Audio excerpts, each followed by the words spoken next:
Hi guys, and welcome to Central Online. I am here at the Central Youth Friday night pack down. It has been a wild night, a lot of young people here in the church and a bit of a craziness, but it isn't a Friday night at church without some craziness. But enough of that, we have got an amazing episode planned for you today. We've got a little Q&A with Jordan on the new building. He's going to be answering a few of our frequently asked questions that people in the life of the church has had. So we have that for you, and we also have a tiny life story, not tiny, but a miniature life story, the same word, but still. It's a condensed life story of Matthew Roger on the journey of how he lost his dad, and there's salvation in that story, and it's just a beautiful story, and I'm looking forward for you guys to hear it. It's powerful, and so share this video because a lot of people will get a lot out of this.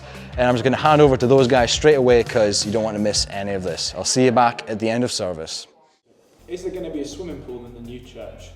It's quite an interesting question. There's quite a few people actually asked when the external drainage was being constructed outside the building. They thought there was going to be an external swimming pool, which I was quite surprised about, but definitely not in the budget, definitely not in the plans. It is just a car park, it's going there. As well as that, we've actually got a baptismal pool inside the church, and I was a bit of confusion with some of the project team that don't normally go to church. When it was called baptismal pool, they seemed to think it was like an Olympic size swimming pool that we're going to have all this kind of water supply till, but I kind of reassured them it is just a glorified tank that's filled at non-peak times, so it was a lot easier going when they understood that. But yeah, the answer to your question is no, there is not going to be a swimming pool in the new building.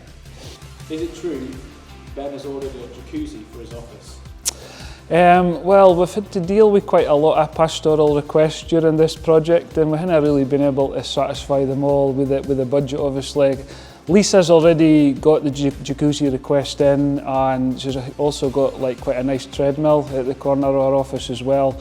So there's definitely not going to be enough room in the budget for Ben's jacuzzi request. So he'll have to put another application, I'm afraid. What is the building going to do for the community? I suppose the building, I mean, already what our current buildings do, and we want to be doing that, and we want to be doing more. I think during COVID, it's really highlighted to us the real purpose of church in the community, to serve the needs of the community. We've noticed a lot of the food bank provision, the clothing banks, people really in need, and I suppose that's what church is there for.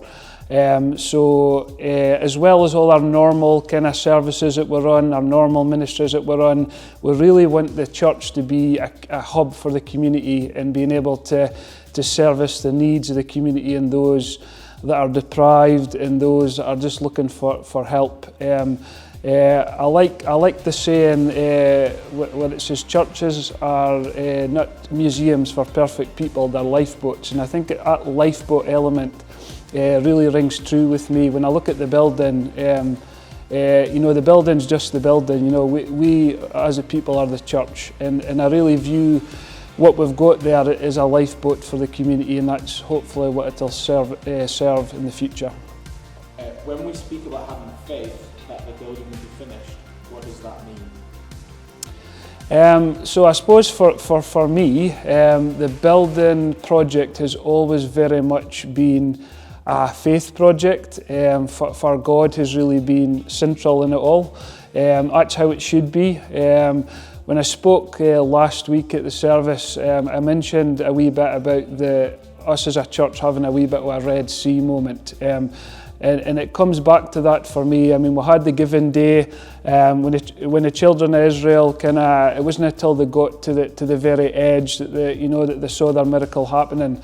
And it is a wee bit like that for us with the project. The Bible also tells us, that man makes plans, but God ordains their steps. And I think it's certainly like that for this project, where we can plan to a certain extent for our human minds, but ultimately what we're looking for here is God to pull through. So we are pushing everything from the man perspective, but what we're doing is we are still in a faith project here where we are praying and seeking God and looking for him to come through for us. And all we want to do is, I suppose, carry out the will that he has for our lives and for the church, and that's what we need to keep in our minds. Why does the church need a new building? Right, so I think we're all very much aware that the current building isn't really kind of fit for purpose. We've started to find a restriction on our current ministries that we run. Logistically, it's been difficult to make things flow, and how the church kind of functions from a day-to-day basis. Some of the examples of the inability to have a Christmas Eve service with everyone under one service. Morning services, obviously, we're having to do multiple as well, and it's just even everything integrated together. You know, the youth ministry, the kids ministry, getting them all running alongside each other is almost getting impossible in our current building. So I think when your building starts to restrict your capacity for your ministries, that's when you need to be thinking of moving on. So the building down the road is obviously designed in a way that we can run all these ministries and run a lot of ministries simultaneously as well. And it'll really, I feel, allow us to unleash our potential. There's probably some ministries within the current church that we haven't actually started yet, because maybe it's kind of difficult to fit them in under the current facilities, but looking forward, I don't think we'll have those restrictions, and it's an exciting time to be part of the church. Who is the new church building for? Well, one of the interesting things about the church, if you actually go onto our website, you'll see as part of our core beliefs, being all inclusive is fundamental to where we're at AOG Central. So everybody's welcome. If you're watching online every week, you've never been to church, you're always welcome to come in. That's what we would want to do. That's the purpose of online church being in place. It was really interesting to see on the Giving Day, and it was actually quite emotional to see the younger generations, all the kids at the end of the service came out as we prayed together as a church. And for me, a lot of this building project is actually putting something in place for future generations, so they will be able to carry out God's work in a more kind of effective manner than what we can at the moment. So that would be my main thing, is it being available for everybody, and that we're building a building for the future generations. When will the building be finished? Well, that can be a fairly difficult question to answer. I think we could be fairly safe in saying that the building won't be ready this year. It's 7 weeks till the end of the year. We're working hard behind the scenes. We're doing a lot of work with contractors and pricing and working for phase 2. And obviously we've just had our Giving Day as well, so we're just evaluating our current situation. We're working very hard. I can't give you a date, I'm afraid, but I would love to think that we would get into that building next year. That certainly would be the aim. But we just have to pray about it, and it comes back to the thing again where we are in a faith project. So we are in a time where we might be at the edge of the Red Sea, as I said earlier on, and where God is going to make the path for us. We are a wee bit at that point, so we're seeking God in everything that we're doing at the moment as well. And as I say, we can make our plans, but God does ordain our steps. So that's where we're at the moment. Perfect, that's it. Good job. Okay. I am Matthew, and I've been in the church and saved for 12 years now.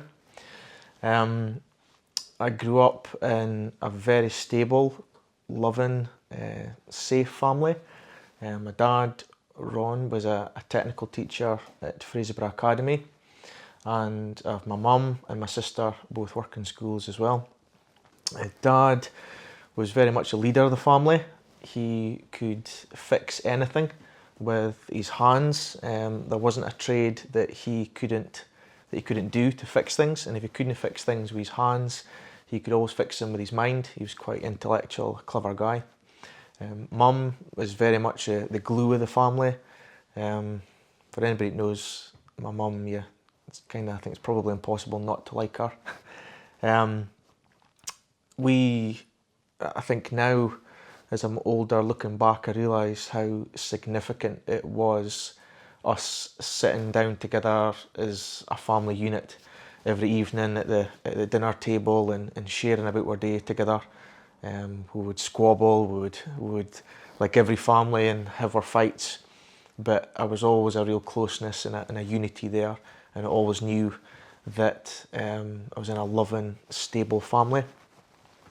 My dad was very present. I think seemingly he never changed a nappy, but he was very present in our lives and saw him every morning, most lunchtimes, because we stayed quite nearby Fraserburgh Academy. And we'd see him every evening, and we would play quite a lot of football together. And he introduced me to golf at a young age, so about 6 years old.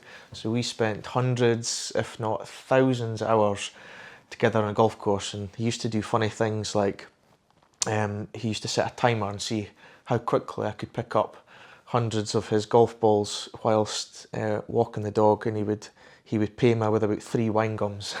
So it's all these things that I've picked up now that I'll maybe do with my own kids. But real special memories, travelling places within Scotland, playing golf together. My dad was a home bird. He would not go abroad on holidays, but we would travel Aberdeenshire and travel Scotland playing golf together. Special memories doing things like going to British Opens at St Andrews. And yeah, I mean, I remember things like other guys at the golf course would come up to my dad regularly and say what a great thing he was doing taking me out to golf. And I suppose I never really understood why so many people said that, but now I realise how significant that was in the times that we spent together. And as I got older, inevitably I got better and we became very competitive.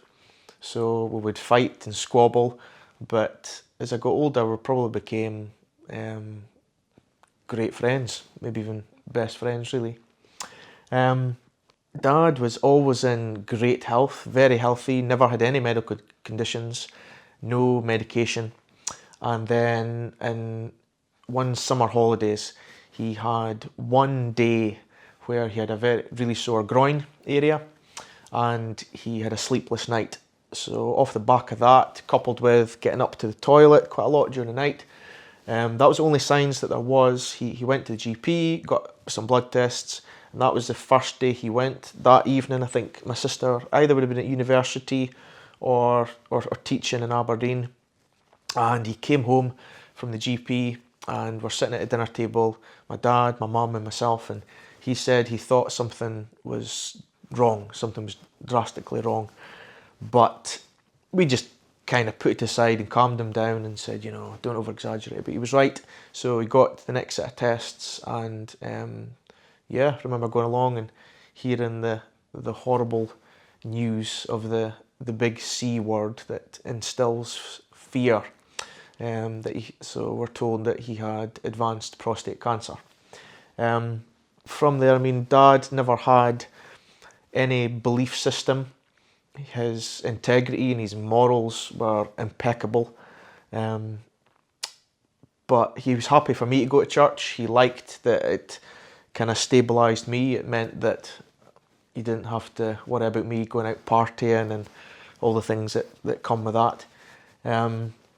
But I remember I tried to speak to him a few times about faith, but he just said it was not for him. He just could not get his head around it. It wasn't for him. But I remember our church does a day every year, at last day of school at Fraserburgh Academy, when we basically take over the school for a day. There's live music, barbecues, inflatables, everything done, entertainment, live entertainment that our church does for the school. And obviously my dad being there, and I was there helping out. And I remember that evening sitting down and having our dinner together at a table. And I remember he'd said to me that he'd had conversations with the senior pastor at that time was Steve Ritchie, and the associate pastor at that time was Ben Ritchie. And I remember him saying to me that he'd had conversations that day with both of them individually. And he had said to me, he said, do you know, he said, they were quite relatable, they were quite normal. And I remember him saying, he said, yeah, he said, they said that they are personally praying for me, and there's people in your church are praying for me. And I just kind of said, mm-hmm. And he said, yeah. He said, they're genuine, aren't they? They're sincere. I can tell that. And Dad was a sharp shooter. He could read anybody like a book. So he knew if somebody was being insincere or disingenuous. So that was one thing I remember. After that, his mindset, he was starting to think a little bit about what was going on. From there, Ben seemed to just have a little bit of an inroad with Dad. But yet Dad was very clear to Ben that he had absolutely zero interests in the Christian faith. But Ben just has a way, as we know, with people, of being relatable.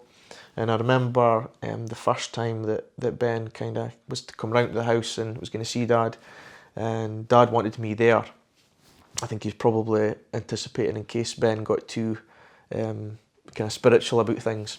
But yeah, Dad ended up laughing and had a great time with Ben, and Ben just had a good time with him. He spoke a little bit about faith, but it was nothing over the top. And Dad really, really enjoyed his company, and there was a kind of connection made. Albeit, as I say, he was very direct with Ben that he had no faith at all. I remember some of us would do, a bit of prayer and fasting, but one thing I always remember through everything was that I always felt like I wanted to have the faith, the three men in the fiery furnace in Daniel chapter 3, that whether God physically healed Dad or not, that I was going to believe in God and that I was going to worship God, and I was going to stick by my faith. I remember after a period of time, so Dad was diagnosed at 50, so he continued working for quite a long period of time, going through treatment as well, and he reacted really well to treatment. But I remember after a period of time, after a prayer meeting one night when things were particularly intense in a home situation, I remember saying to Ben, and I just had this peace about me and this joy, and Ben had asked how Dad was, and I'd said, awful. He's awful. I said, he's really down. He's not good just now.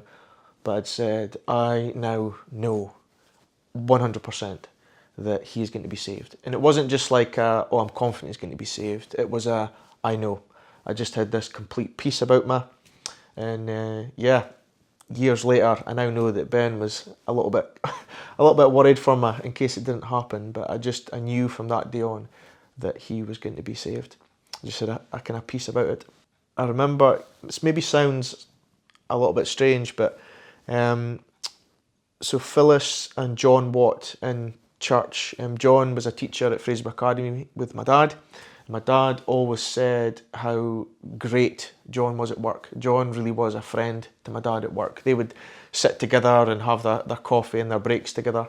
And yeah, John would share his faith with my dad, but it was never over the top. And they just had common connections and got along really well. And John was always a great support to my dad at work.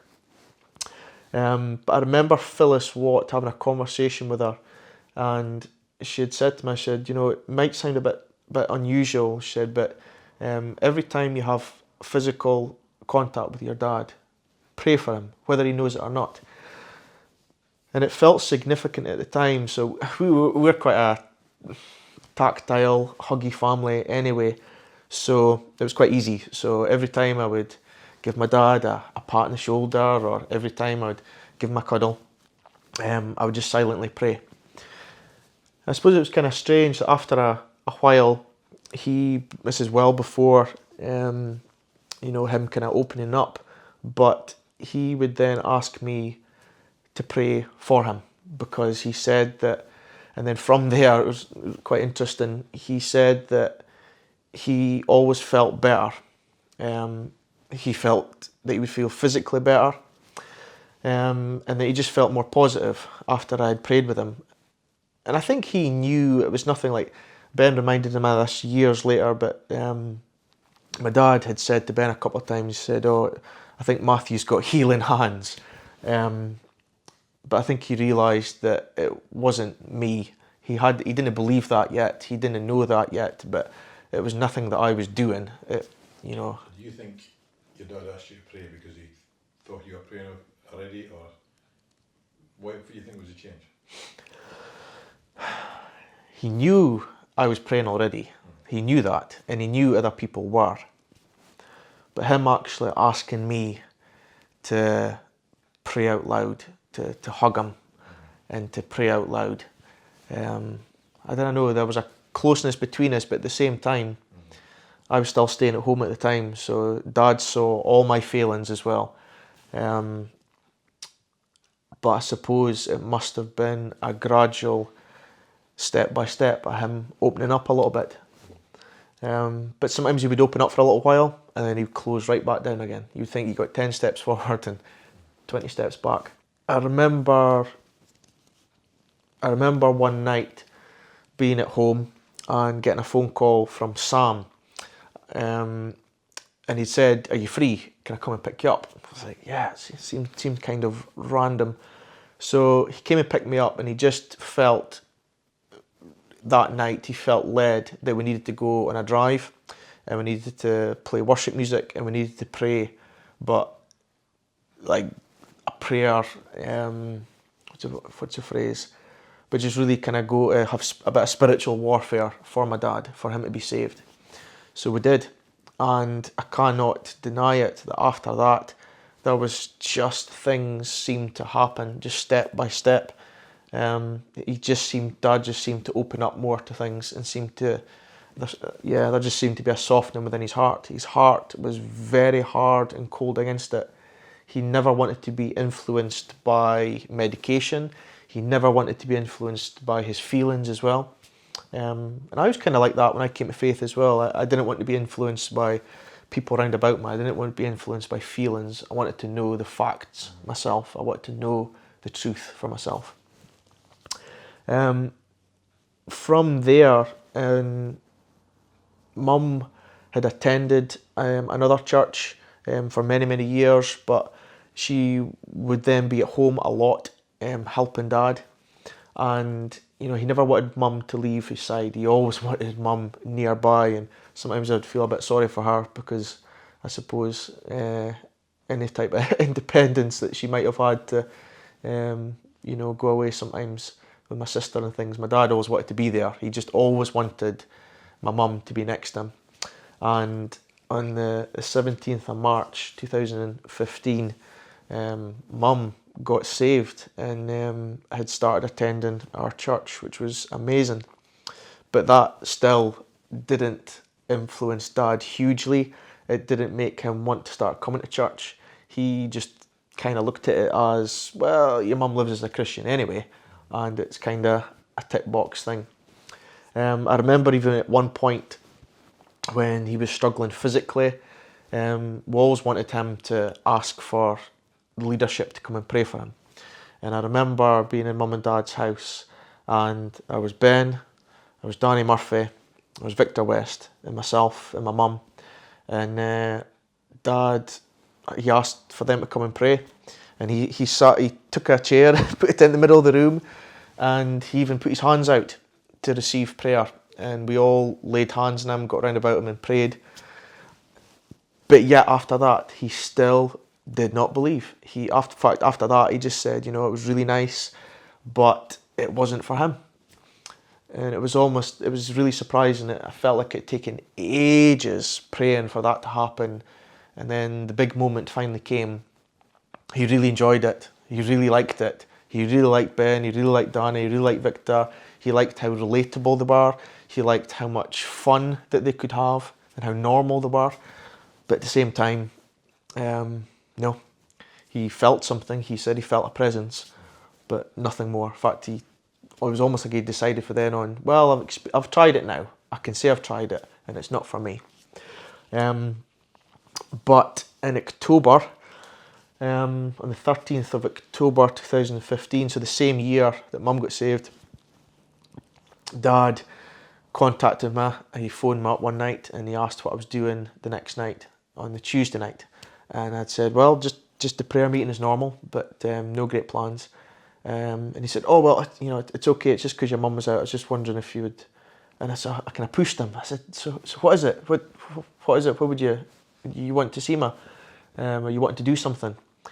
And he had said, well, I just wondered if you'd come and pray with me to make it official. And at that point I realised, and I said, I could come now. And he, oh no, we'll be okay, we'll leave it to tomorrow. But he never wanted to do it. Like, his medication and his pain and everything was completely under control at that time and was stabilised. So he never wanted to do anything when he was in pain or when his emotions could be affected by medication. So on that night, that next evening, I went round and we sat down on the sofa together, and yeah, we made it official. And we prayed and led him to the Lord. It was genuinely one of the biggest honours of my life, and it probably always will be, because I genuinely believe and I know that in that moment that eternity was literally changed. Dad was the type of person that he would rather that his physical body die, but yet that he stuck by his integrity and his beliefs, than do anything on emotions. He would not fake it. There's no way that he's not the type of person that would do something just as an insurance policy. That's just not Dad.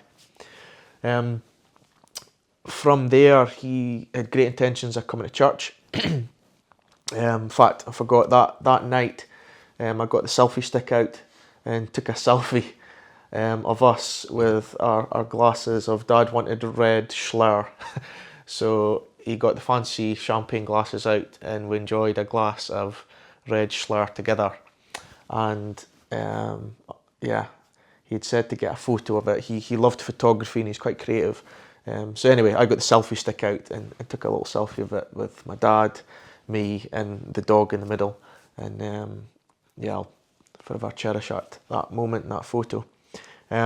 Following on from that, he had great intentions of going to church, but his health really deteriorated. He ended up with pneumonia and ended up really, really ill just before that Christmas. But he got home just before Christmas, on the week of Christmas, which was great. Spent Christmas together as a family, which was brilliant. From there, Dad obviously got home, and Mum was then caring for him a lot more. His health really kind of deteriorated after that. And then on the 5th of February 2016, my firstborn, Imogen, she was born, which was just fantastic, but at the same time, Dad was gravely ill. So he was at home and in a hospital bed, and Mum was doing an amazing job caring for him, and he was able to see Imogen born. But we're really, you always got to, I think, be thankful for what you do have, and thankful for what you experience. And Dad saw us, he was so present in our lives. He saw us growing up. He saw us, getting our exams at school. He saw my sister going to university. He saw me in my career that I'm in now, and he saw us stable and in our own houses and things. He saw all the kind of the milestones happen. So that was the 5th of February 2016, and then on the 25th of February 2016, I was at work and I got a phone call. In fact, Danny Murphy was on the phone to me and was asking how Dad was, and I got a phone call from Mum at the time, which was unusual. She would always be scared of phoning me at work. And she just said, we'd had a real battle just before that to get Dad out of ARI and into the cancer hospice at Roxburgh House in Aberdeen. And he, within a very, very short space of time, he went from being really in horrific pain in ARI to his pain being completely under control. The staff at Roxburgh House were absolutely amazing. And I got a phone call from Mum at work that day, and she just said kind of Dad had deteriorated, but quite a bit, but they weren't confident if he was going to pass away that day. But I just kind of felt within myself there was something that I needed to go. So picked up family and picked up grandma as well, and we headed through.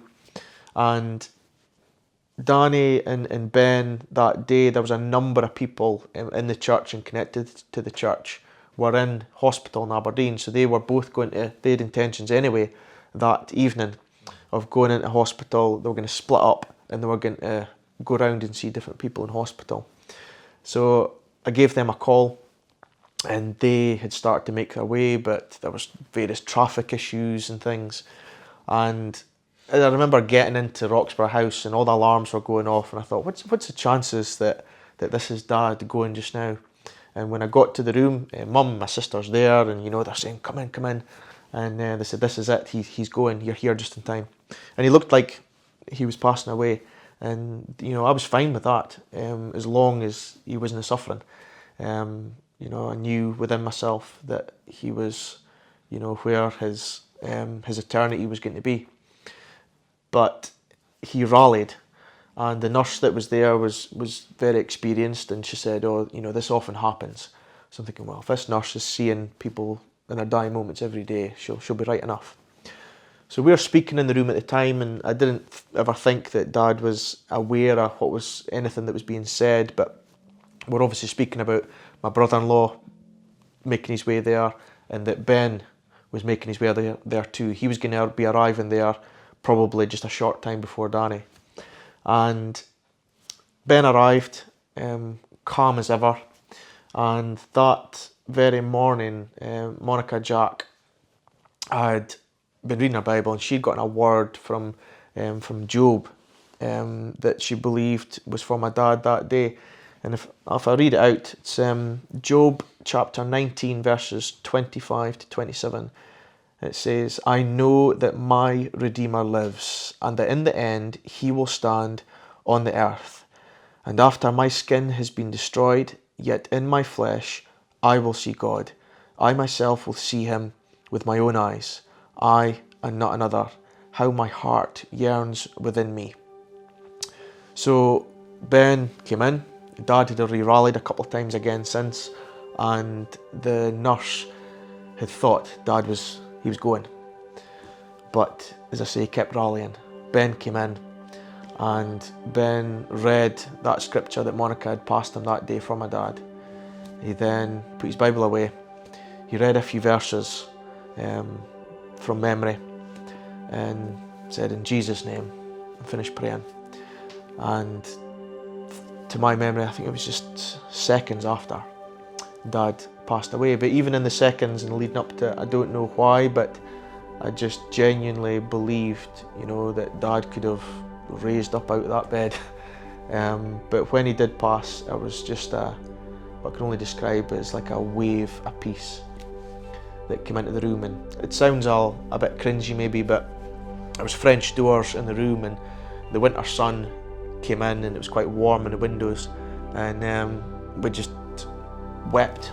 We just all kind of wept together and cried, and it just felt like a huge weight had kind of came off my shoulders a little bit, because I was no more earthly suffering. I remember about half an hour later I was sitting through and in the reception with Danny and Ben, and they both asked if I was okay. I think they were a little bit concerned because I had just a kind of warm smile a little bit. And I explained to them, I said, yeah, I do. I am okay. I'm good, actually. I just felt like it was probably just a huge weight had then been lifted off my shoulders then. And I just felt completely at peace at that time. There's one thing I think right through looking at journey. So Dad was 55 when he passed away. So 5 years I kind of having the cancer. But I think one thing I look back on is that in every season, I really do believe that as Christians, if you've got that personal faith yourself, you can have joy. And there's this distinct difference, I think, if we're being honest, between happiness and joy. But I think you can have kind of deep joy. You can have that deep joy within you. And I remember even sitting down and preparing Dad's funeral with Ben and my mum and my sister, and reminiscing of my dad dancing to Proclaimers and things, and just having, well, almost felt bad, but it was like a medicine. Just having hysterics of laughter and joy about reminiscing the good times with him. And even the songs that were done at the funeral as well, just having a real joy about that. And I think a lot of folk can have that. I believe that people can have that same, whatever the circumstances are. I think it's not about having this a kind of a Disneyland fairy tale happiness, but I do think that we can have as believers a deep, deep joy within us. And Proverbs chapter 17 verse 22, it says, "A cheerful heart is good medicine, but a broken spirit saps a person's strength." And yeah, I remember back to that circumstances, you know, the laughs, that as serious as the circumstances were, the laughs and the jokes and the chuckles that we could have with Ben. I'm always remember, just, it's not even so much in this season, but it's the songs of, the words of the song, "Joy to the World," that I used to listen to frequently, not just at Christmas time, but right through Dad's illness. And it's just a simple words. It says, "Joy, unspeakable joy, an overflowing well, no tongue can tell. Joy, unspeakable joy, it rises in my soul, and it never lets me go." And yeah, I believe that we can, and hopefully I can say from experience, that as difficult and as horrible sometimes as just normal life can be, that in every season that we can have joy. And I remember Dad saying as well, you know, if the name cancer was a different name, it probably wouldn't inflict so much fear in people. And even in that times, the amount of joyful experiences I can remember spending with Dad, even when he was going through the medication, even the days that we would go away hospital appointments together. Well, thank you for joining us today. Thank you, Jordan and Matthew, for taking the time to speak to us and to share your story. I'm sure you've had an amazing time watching this, so why not share it on Facebook, Instagram, whatever your social media platform of choice is. Share it to your world so that everyone sees this. And if you're in church today, then I'll see you today on Sunday. If not, I'll see you next week for Central Online. Bye.